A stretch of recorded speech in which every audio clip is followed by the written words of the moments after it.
어떤 사람이 친한 친구에게 내가 요즘은 소화도 안 되고 항상 메스껍고 몸도 말라가는 게 무슨 고장이 난 것 같다고 하소연을 해요. 그러자 친구는 걱정스러운 표정으로 그럼 병원에 가서 검사를 해봐야지 권합니다. 하지만 소심한 그 사람은 위암 판정을 받을까봐 선뜻 가지를 못하지요. 친구가 몇 번을 권유해도 나는 복잡한 검사가 싫다면서 버텼어요. 그런데 어느 날 그 친구에게서 전화가 걸려왔습니다. 여보게, 요즘 나도 소화가 잘 안 되니까 아무래도 병원에 가봐야겠어. 그러니 나와 함께 병원에 가보세. 그래서 함께 병원에 가서 검사를 하고 진찰을 받았는데 의사가 두 분 다 건강합니다. 이렇게 이야기했다고 해요. 병원을 나오면서 그는 문득 깨달아지는 게 있었습니다. 아하, 이 친구가 사실은 아무 문제가 없는데도 나를 위해서 함께 병원에 가려고 아프다고 진찰을 받았구나. 그 친구가 자기 눈높이에 맞춰준 우정이 너무나 고마웠죠. 여러분도 이런 친구분이 있나요? 또는 누군가에게 이런 좋은 친구가 되어주고 있나요? 성경을 보면 이 친구들의 우정보다 더 귀한 나를 향한 하나님의 사랑이, 눈높이 사랑이 기록되어 있습니다. 창조주이신 하나님께서 죽어가는 인간을 구원하기 위해 직접 인간의 모습으로 이 땅에 오신 거죠. 요한복음 1장 14절은 말씀이 육신이 되어 우리 가운데 거하심에 우리가 그의 영광을 보니 아버지의 독생자의 영광이요 은혜와 진리가 충만하더라. 이렇게 증언하고 있습니다. 여기서 말씀이 육신이 되어 우리 가운데 거하심에, 이 우리 가운데 거하심에라는 구절은 헬라어로 에스케노센이란 말인데요. 문자적으로 직역하면 장막을 치다, 장막을 치다는 뜻이에요. 이것은 이스라엘 백성들이 광야에서 성막을 친 것을 떠올리게 합니다. 성막은 인간의 입장에서는 죄사함을 얻을 수 있는 유일한 통로지만 하나님 입장에서 생각해 보면 에덴 동산에서 추방된 인간과 다시 교제하시려고 그 영광으로 우리 가운데 찾아오시려고 성막을 짓게 하시고 쉐키나 그 가운데 영광으로 임재하신 거지요. 그리고 그 영광이 인간의 몸을 입은 예수님을 통해 우리에게 선명하게 다시 나타난 것입니다. 그래서 우리는 예수 그리스도를 통해 하나님을 예배할 수 있게 된 은혜 시대를 살게 된 거죠. 하지만 예수님께서 영광으로 이 땅에 오시기 전 사람들은 장차 오실 예수 그리스도의 모형을 바라보면서 신앙생활을 했습니다. 진짜가 아니라 그림자, 예표를 보고 신앙생활을 했다는 거죠. 그러니까 생각해 보세요. 홍해를 건너는 체험을 하고 만나와 메추라기를 먹는 기적을 경험했어도 쉽게 하나님을 원망하고 무너지는 삶을 살기도 했던 거지요. 오늘 본문에 나오는 욥처럼 훌륭한 신앙의 선배조차도 하나님의 뜻을 헤아리지 못하니까 마음이 너무나 괴로운 거잖아요. 그래서 우리는 내 안에 성령이 찾아오셔서 나와 동행해 주신다는 사실이 얼마나 귀하고 감사한 일인지 다시 한번 깨달아야 하는 거예요. 욥기 9장과 10장은 앞선 빌닷의 논증에 대한 욥의 재반론에 해당됩니다. 욥의 말은 빌닷에 대한 직접적인 반론과 하나님을 향한 독백으로 나눌 수가 있는데요. 9장 1절부터 10장 1절까지는 전통주의와 경험론에 입각한 빌닷의 비난에 대한 욥의 직접적인 반론 부분입니다. 그리고 10장 2절부터는 원인을 알 수 없는 고난으로 인해 갈등하는 욥이 자기의 답답함과 괴로움을 하나님께 직접 토로하는 두 번째 기도 내용에 해당하지요. 앞서 욥은 엘리바스의 말에 반박한 후에도 하나님께 기도한 바가 있었죠. 욥이 빌닷의 논리에 대해 반박하는 부분도 세 가지로 나눌 수가 있는데요. 오늘 읽은 9장 1절부터 14절까지는 하나님 앞에 전적으로 무능한 인간은 논쟁을 통해서는 결코 의를 입증할 수 없다는 것을 이야기하면서 그런 상황에 대해서 답답함을 토로하는 불평 부분에 해당됩니다. 다음 시간에 살펴볼 15절부터 24절은 하나님과의 괴리감을 토로하면서 무차별적으로 심판하시는 하나님을 원망하는 내용이죠. 마지막으로 25절 이하에서는 하나님 앞에 끝까지 나의 처지를 변론하겠다는 의지를 천명하고 있습니다. 본문 1절 이하를 보면 욥이 대답하여 이르되 진실로 내가 이 일이 그런 줄을 알거니와 인생이 어찌 하나님 앞에 의로우랴 이렇게 말합니다. 앞서 빌닷이 장황하게 자기를 들었다 놨다 회개하면 나중은 창대할 거야 이야기한 전통과 경험이 주는 교훈 그 정도는 나도 안다는 뜻이에요. 또 앞서 엘리바스가 피력했던 인과응보의 원리에 대해서도 내가 다 헤아린다는 거죠. 이 구절만 보면 마치 욥이 고난당할 수밖에 없는 자신의 불의함을 인정하는 것 같은 인상을 주기도 합니다. 여러분, 하지만 이것은 그가 자기의 죄를 인정해서 하는 말이 절대 아니에요. 결론부터 말씀드리면 이것은 다만 인간이 스스로 옳다는 것을 설득시키려고 하나님과 논쟁하거나 논리를 전개하는 게 무의미하다는 것을 강조하기 위한 일종의 떡밥입니다. 왜 그럴까요? 왜 그럴까요? 욥이 인생이 어찌 하나님 앞에 의롭겠느냐라고 말한 이유가 앞서 욥을 공격했던 엘리바스나 빌닷의 생각과 전혀 다르기 때문이에요. 욥의 친구들도 인간은 결코 하나님 앞에 의로움을 주장할 수 없다고 이야기했지만 그들이 그렇게 주장한 이유가 어디에 있습니까? 오로지 인간의 연약함과 무지와 죄에 근거했기 때문이에요. 고난의 모든 책임은 전적으로 인간 자신에게 있기 때문에 하나님 앞에서 절대 의로움을 내세울 수 없다. 그런 맥락에서 그들은 이야기했던 거죠. 하지만 욥처럼 이유 없이 까닭 모르게 고난당하는 사람이 하나님 앞에 의로움을 주장할 수 없는 이유가 죄 때문입니까? 욥도 그렇게 생각했나요? 그렇지 않죠. 욥은 그게 아니라는 거예요. 욥의 관점에서 인간이 하나님 앞에 의로움을 주장할 수 없는 이유는 인간의 연약함이나 죄 때문이 아니라 하나님이 상대적으로 체급이 안 맞는 너무나 지혜롭고 강하시기 때문이다. 이런 이유 때문이라고요. 이것은 자기가 받는 고난이 도무지 납득 안 되는 욥의 입장에서 다소 불만스러운 부분이었어요. 그러니까 욥의 말은 하나님을 찬양하기 위해서 하는 말이라기보다는 그렇기 때문에 내가 하나님과 대화가 안 되는 거야. 내가 하나님의 뜻을 도무지 알 수 없어. 이 말을 하려는 거거든요. 하나님이 나의 눈높이에 맞춰서 납득이 되게 좀 설명을 해 주셔야지 고난만 툭 던져놓고 그 이유에 대해 침묵하시는 하나님을 이해할 수가 없었던 거죠. 예전에 나비 효과라는 말이 널리 회자된 적이 있었죠. 이것은 1960년대 기상학자였던 에드워드 로렌츠가 브라질에 있는 나비의 날개짓이 미국 땅 텍사스의 토네이도, 태풍을 유발할 수 있는가라고 했던 데서 유래한 혼돈 이론의 핵심 개념이에요. 나비가 이쪽에서 한번 날개짓을 하면 저쪽에서 태풍이 일어날 수도 있다. 하지만 인간은 그것을 일일이 다 밝혀낼 수가 없지요. 우리는 눈앞에 보이는 결과만 가지고 생각하지만 하나님은 전지하시기 때문에 모든 변수와 원인을 낱낱이 다 아십니다.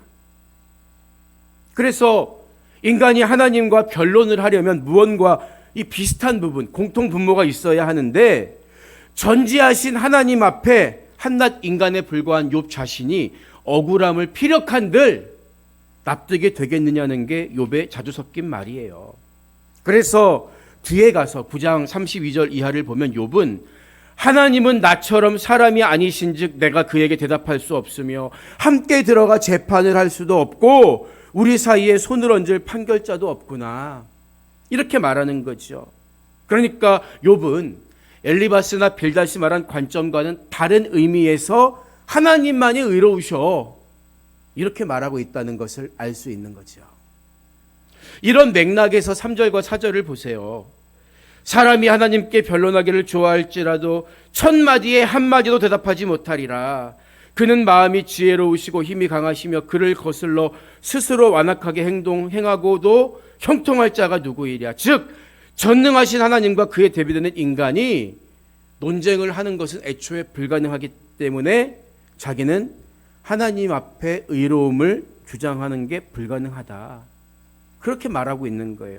그런데 친구들이 무조건 너의 죄 때문에 고난받는 거야, 하나님 의로우시니까, 이렇게 말하니까 답답한 거죠. 그래서 한마디로 하나님이 하시겠다고 하는데 그 뜻을 거스를 자가 누구랴, 이런 말이 하고 싶은 거예요. 여러분, 사실 우리들은 남에게 일어난 불행에 대해서는 엘리바스나 빌닷 같은 말과 행동을 취하기 쉽습니다. 그런 관점에서 바라보게 돼요. 고난은 모두 다 하나님이 내리신 벌이고 하나님이 이유 없이 벌을 내리시겠냐는 거예요. 그러니까 너는 무언가 잘못한 게 있어, 이런 결론에 도달하게 되는 거죠. 아주 단순한 논리예요. 하지만 정작 자기에게 이해할 수 없는 고난이 찾아오면 욥처럼 하나님 도대체 저한테 왜 이러십니까? 원망하게 된다고요. 여러분, 인간은 이렇게 자기중심적입니다. 계속해서 욥은 하나님은 우주의 법칙까지도 흔들 수 있는 전증한 존재임을 강변하고 있습니다. 내 앞에서 하나님에 대해 한바탕 설교를 늘어놓은 당신들 못지않게 나도 하나님이 어떤 분인지 알아, 이 말이에요. 하지만 그래서 더 힘들어, 이 말이 하고 싶은 거죠. 그래서 앞서 그 뜻을 거스를 자 누구랴라고 했다면 까닭 모를 고난이 나에게 찾아왔다고 한들 그 일을 막아설 자 누구랴, 이번엔 이 말이 하고 싶은 거예요. 그래서 5절과 6절을 보면 그가 진노하심으로 산을 무너뜨리시며 옮기실지라도 산이 깨닫지 못하며 그가 땅을 그 자리에서 움직이시니 그 기둥들이 흔들리도다, 이렇게 말하고 있는 거죠. 여러분, 땅은 예나 지금이나 모든 인간이 밟고 살아가는 삶의 기반입니다. 토대예요. 우리가 사는 집, 땅 위에 놓여져 있죠. 논과 밭, 일하는 직장, 기업체, 우리가 땀 흘리는 현장이 다 땅 위에 있습니다. 그런데 하나님이 산을 무너뜨리시기도 하고 땅을 움직여 그 자리에서 미신다는 게 뭘 말하는 걸까요? 바로 우리 삶의 모든 기반, 생사회복의 주관자는 하나님이시지 않냐, 이 말이죠. 특히 고대 서아시아 지역 사람들은 세상이 하늘과 땅 그리고 지하 세계인 스올로 구성되어 있다고 했어요. 그리고 그 각 부분이 그것을 떠받치고 있는 기둥에 의해서 지탱되고 있다고 보았습니다. 따라서 지진은 왜 일어나는 거예요? 땅을 받치고 있는 기둥이 흔들리면서 발생하는 것으로 이해한 거죠. 이런 고대인들의 우주관을 반영해서 하나님의 전능하심을 욥이 표현하고 있는 거예요. 그런가 하면 7절은 그가 해를 명령하여 뜨지 못하게 하시며 별들을 가두시도다, 이렇게 말하죠. 욥의 이야기는 이제 이 땅에서 우주 전체로 옮겨가요. 태양은 특히 고대인들에게 가장 찬란하게 빛나는 존재였습니다. 문명이 발달한 애굽에서도 태양 신을 가장 으뜸으로 여겼죠.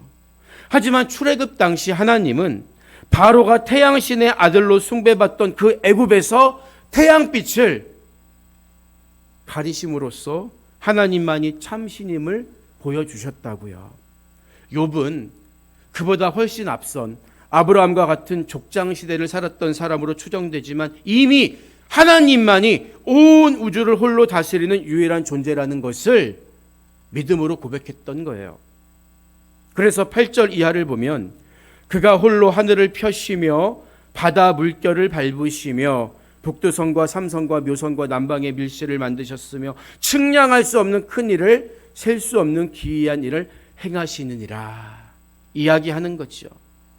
그런 하나님이, 온 우주의 주관자가 되시는 하나님이 하시는 일을 누가 감히 막아설 수 있겠습니까? 앞서 하나님의 의로움에 대해 말했던 것과 마찬가지로 설령 나에게 죄가 없어도 하나님이 치시면, 하나님이 하시면 도저히 막을 길이 없다는 사실에 대해서 욥은 우회적으로 표현하고 있는 거죠. 그래서 욥이 진짜 하고 싶은 말은 지금부터입니다. 욥이 답답한 것은 나는 하나님의 의로우심과 전능하심에 대해서 누구보다 잘 알고 있어. 너희보다도 잘 알고 있는데 그럼에도 불구하고 하나님이 왜 나에게 이런 고난을 허락하셨는지에 대해서만큼은 전혀 알 수 없다는 거죠. 자기 눈앞에 보이시기라도 하면 바짓가랑이라도 붙들고 억울함을 호소하겠는데 그러지도 못하는 게 답답하다는 거예요. 본문 11절과 12절을 보면 그가 내 앞으로 지나시나 내가 보지 못하며 그가 내 앞에서 움직이시나 내가 깨닫지 못하느니라. 하나님이 빼앗으시면 누가 막을 수 있으며 무엇을 하시나이까 하고 누가 물을 수 있으랴. 토로하는 거예요. 마지막으로 13절 이하를 보면 하나님이 진노를 돌이키지 아니하시나니 라합을 돕는 자들이 그 밑에 굴복하겠거든 하물며 내가 감히 대답하겠으며 그 앞에서 무슨 말을 택하랴. 항변하고 있죠. 본문에 나오는 라합은 우리가 아는 여리고에 살던 기생 라합이 아닙니다. 라합이란 거만하게 행동하다라는 뜻의 동사 라하브란 말의 명사형으로 거만, 교만, 완악함이라는 문자적인 의미를 갖고 있죠. 이 단어는 구약 성경에 6번 정도 등장하는데 의미상 전설에 나오는 바다의 괴물 또는 혼돈과 악의 대표 세력으로 상징되는 존재를 가리켜요. 하지만 우리가 보는 개역 성경은 이것을 모두 라합이라는 원어로 표기하고 있는 거죠. 그러니까 욥이 지금 하는 말의 의미가 뭐겠어요? 만약 하나님이, 내가 섬기는 하나님이 진노로 나를 대하신다면 사탄의 부하들이 그에게 무릎 꿇는 것처럼 내가 어떻게 내가 섬기는 나의 주인이신 하나님께 한마디라도 대꾸할 수가 있겠냐, 이 뜻이에요. 대꾸할 말이 없어서가 아니라 하나님은 인간이 아니시기 때문에 그저 때리시면 때리는 대로 견딜 수밖에 없지 않겠느냐, 이런 의미거든요. 이것은 하나님의 의로움을 인정하면서도 자기에게 찾아온 고난의 원인을 죄라고 못 박는 친구들의 주장에 반박하기 위한 욥의 최선의 변명이었습니다. 죄 없어도 고난받는 나와 같은 자를 변호해 주시는 하나님, 욥에게는 그런 하나님이 절실했던 거지요. 그런데 그 하나님을 만날 수 없으니까 답답하고 괴로웠던 거예요. 지금까지 욥은 하나님의 뜻을 거스를 자가 누구며 그가 하는 일을 막아설 자가 누구냐, 또한 그의 마음을 헤아릴 자가 누구냐고 물었는데 이것은 모두 하나님과 동등한 입장에서 논쟁할 수 없는 답답함을 토로하기 위한 질문이었습니다. 대체 왜 나에게 이런 고난을 허락하셨냐는 거죠. 여러분, 그러나 신앙적으로 의미 있고 유익한 질문은 왜가 아니라 어떻게입니다. 하나님, 어떻게 견뎌내야 할까요? 하나님, 어떻게 해야 순종할 수 있을까요? 그 선택에 이르지 못하니까 왜라는 질문만 되풀이하다가 낙심하게 되는 거예요. 오늘 말씀을 마무리합니다. 독일의 유명한 신학자 칼 바르트는 하나님과 인간 사이에는 양적 차이뿐만 아니라 질적 차이가 존재한다, 이런 말을 했어요. 너무나 당연한 말이죠. 그런데 그가 이 말을 한 이유는 인간은 어떤 식으로 하나님에 대해 설명해도 그것이 온전한 하나님이 될 수 없다는 걸 표현하기 위함이었습니다. 지금 욥의 심정이 이와 비슷해요. 도저히 거스르거나 막아설 수 없는 하나님의 섭리, 헤아릴 수 없는 그분을 내가 갖고 있는 하나님에 대한 지식으로 이해하려고 하니까 답답하고 답이 안 나오는 거죠. 우리는 이런 욥처럼 하나님의 뜻을 도무지 헤아릴 수 없을까 걱정하지 않아도 됩니다. 왜 그런 줄 아세요? 우리에겐 예수 그리스도가 계시기 때문입니다. 예수님은 제자들과 함께한 마지막 식탁에서 내가 아버지의 이름을 그들에게 알게 하였고 또 알게 하리니 이는 나를 사랑하신 사랑이 그들 안에 있고 나도 그들 안에 있게 하려 함이니이다. 이렇게 기도하셨다고요. 우리를 하나 되게 하신 예수 그리스도를 통해 우리는 오늘도 아버지의 사랑을 깨닫고 그 사랑 안에 거하게 되었습니다. 우리 삶에 어떤 시련과 고난이 닥쳐온다고 해도 흔들리거나 낙심하지 않을 것은 하나님은 여전히 나와 함께 하시며 나의 참 아버지가 되어주시기 때문입니다. 그럼에도 불구하고 하나님의 하나님 되심을 끝까지 붙들었던 욥과 같은 신앙의 지조를 우리는 배워야만 합니다. 내 안에 계신 성령님을 끝까지 의지하면서 그리 아니하실지라도 나를 사랑하시는 하나님만 바라보고 끝까지 믿음의 경주를 경주하는 복된 승리자가 되시기를 주님의 이름으로 축원드립니다.